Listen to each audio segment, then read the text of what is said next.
Ok, olá. Vamos dar continuidade às nossas patologias sistêmicas. São mais duas aulinhas, essa é a quarta. Depois vamos ter uma última para falar de diabetes. Aqui vamos falar de doenças do aparelho urinário ou do sistema urinário, né? Basicamente aqui vamos falar de infecções urinárias e de insuficiência renal ou de lesão renal, né? Então aqui vamos falar da etiologia, fisiopatologia, quadro clínico e das complicações. Mais uma vez, sempre vamos começar com a anatomia, uma coisinha bem bonita. Então, o que é que nós vamos saber?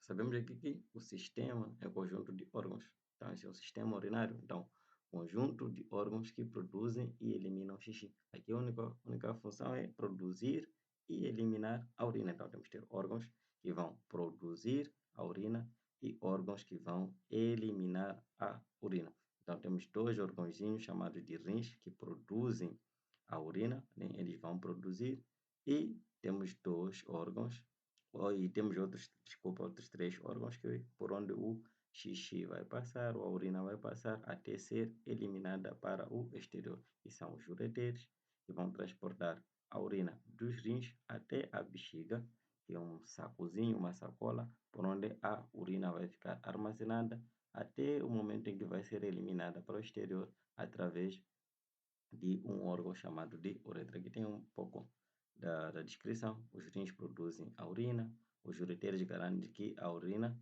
né, seja conduzida até a bexiga armazena, e a uretra garante que a urina seja eliminada para fora do corpo. Então, esse sistema, esses órgãos todos, os rins, os ureteres, a bexiga e a uretra, produzem, armazenam temporariamente e eliminam a urina. Mas uma coisinha bonita que vocês têm que saber é que o xixi e todo esse caminho por onde a urina passa, são sítios estéreis, né? São sítios livres de micro-organismos, não tem micro-organismos. Geralmente é porque a urina é ácida e o ácido, quando passa por esses tubos, eles vai limpando, vai eliminando tudo que é micro-organismo. Então aqui temos as vias urinárias por onde a urina passa, enquanto que os rins são os órgãos produtores da urina. Uma coisinha bonita é que nos homens, né, temos um órgão que é compartilhado, né, entre o sistema urinário e o sistema reprodutor, que é a uretra, né, serve tanto para a passagem da urina, assim como para a passagem de espermatozoide. E o tecido que reveste a mucosa do extrato urinário chama-se de uretélio, né, epitélio urotelial, né. Então, o que é infecção urinária? Toda vez que estas vias ou estes locais onde se produz a urina deixam de ser estéreis e passam a ser colonizados por bactérias, a isso nós vamos chamar de infecção urinária, que vai ser o quê? Como é uma agressão. Geralmente essas vias, como eu disse, as vias, assim como a urina, são estéreis, basta serem colonizados geralmente por bactérias, que são substâncias estranhas nesse trato. O organismo responde com inflamação, que é uma resposta protetora do tecido vivo vascularizado. Na resposta inflamatória das vias urinárias, há uma invasão por micro-organismos, geralmente por bactérias. Então, dependendo de onde está a ser acometida, nós podemos ter uma ureterite, quando é inflamação dos ureteres, uma cistite, quando é inflamação da bexiga, ou uma uretrite, que é inflamação da uretra, né? Os ureteres, a bexiga e a uretra. Não, as infecções das vias urinárias, geralmente, como eu disse, são de causas bacterianas. As bactérias são mais frequentes, mas podemos ter fungos. Geralmente, as bactérias que colonizam o trato urinário são bactérias que vêm do trato digestivo, né? Geralmente, vocês vão ver que é mais comum nas mulheres, por causa desta proximidade entre o trato digestivo, o ânus, aí daí depois vem a vagina, e por fim, em cimazinho da vagina, ou do introito vaginal, está a uretra. Então, ali é que há esta proximidade. Então, devido a essa proximidade, imaginemos que uma mulher vai se limpar de baixo para cima, do ânus para a uretra, né? Ela puxa do ânus para a uretra, levar infecções ou bactérias que ficam no ânus para o trato urinário. Então, isso que causa infecção urinária. Mas a via de infecção, a mais frequente é a via ascendente. Existem outras, né? Hematogênica, por aí em diante, mas a mais frequente é a via ascendente. As bactérias, estas que estamos a falar aqui, entram da uretra para a bexiga, da bexiga para os ureteres. Então, é assim como se dá o processo de infecção urinária. Nós é que levamos bactérias do ânus para a uretra e da uretra para a bexiga até o ureter, né? Então, estamos aqui a dizer que as infecções mais frequentes são as bacterianas. Então, origem intestinal, Escherichia coli, coli de cólon, né? Proteus, Klebsiella, ou de origem vaginal, como Staphylococcus epidermidis, Candida albicans, que é um fungo, ou mesmo aquelas que vêm da uretra, como as infecções de transmissão sexual. Uma uretrite gonocócica ou não gonocócica por Neisseria gonorrhoeae ou mesmo por Chlamydia trachomatis, são infecções de transmissão sexual. Por isso que aqui também a causa geralmente é mais em mulheres, mas mulheres sexualmente ativas, né, geralmente.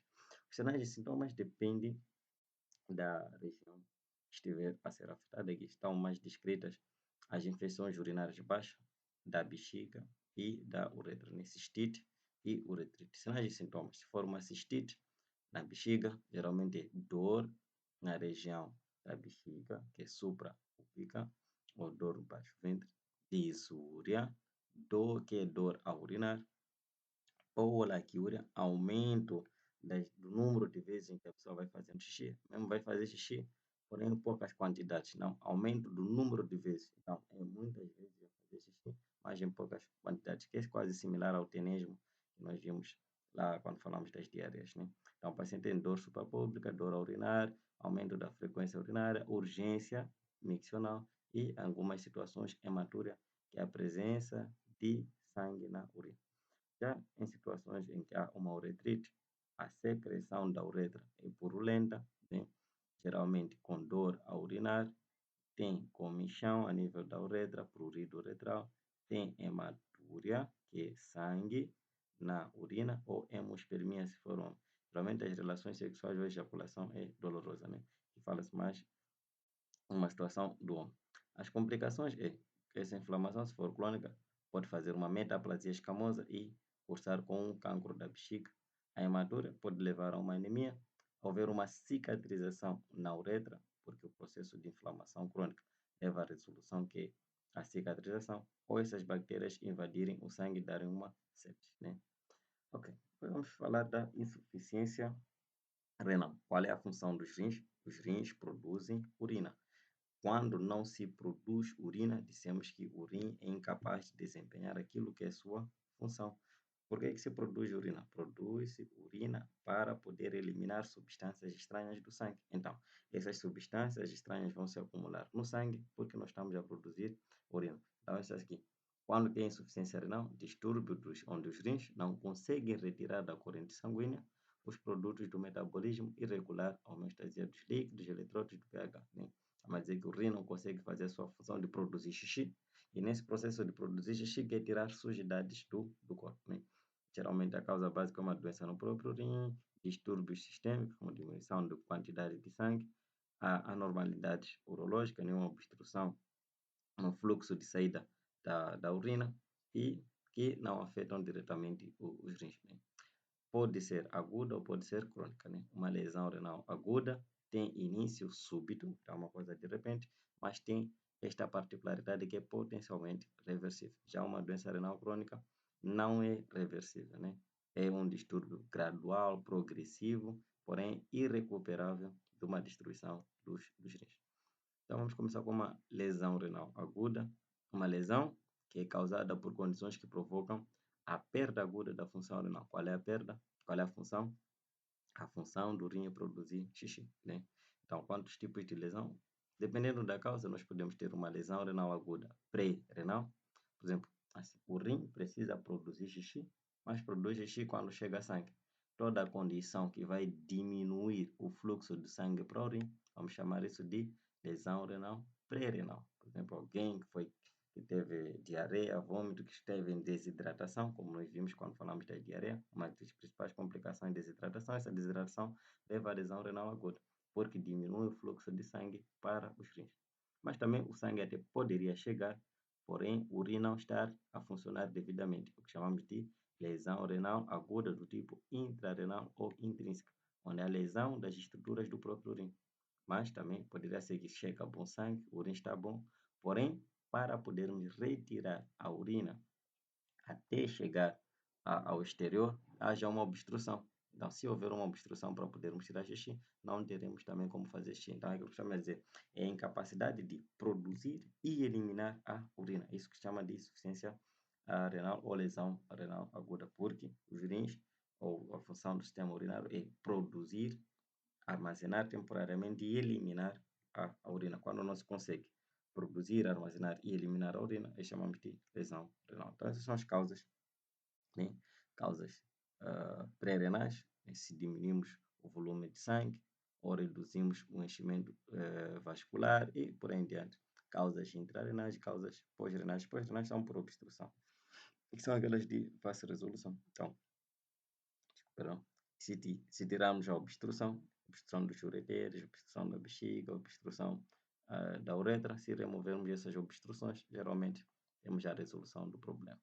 E por fim, uma insuficiência renal crônica, que é, mais uma vez, a diminuição da taxa de filtração glomerular, né, levando à retenção de produtos do metabolismo, né.